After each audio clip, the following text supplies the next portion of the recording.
Good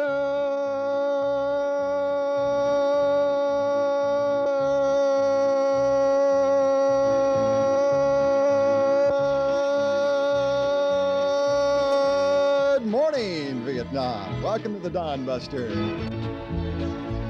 Beneath its snowy mantle, cold and clean, the unborn grass lies waiting for its coat to turn to green. The snowbird sings the song he always sings. Tonight, a personal report by the Daily Mirror's special correspondent, John Pilger. Vietnam, 1970. The front line.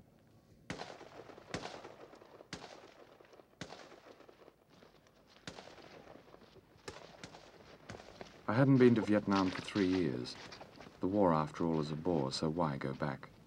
What is there left to say? Surely we've seen it all on telly. But our boredom has not made the war go away, so I've come back for the final act. No blood, no atrocities, just the rejection of the war by those sent here to fight it. Just the quiet mutiny of the greatest army in history.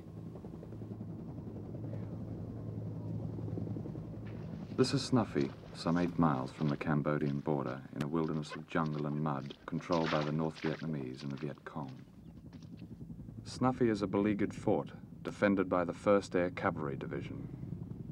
The scene there looks so familiar, like a faded snapshot of another war we wish to forget half a century ago, with its trenches and mud and barbed wire and boredom and young men and their puppies. Snuffy is important because it's the end of the line for the grunts. They are the 18-year-old drafted kids, the national servicemen on whom the entire army depends. They are the ones to whom the buck has finally passed, from the President and the Pentagon and the career men who catch colds in their air-conditioned command posts. Out of 400,000 American soldiers in Vietnam, only 80,000 fight, and almost all of them are grunts.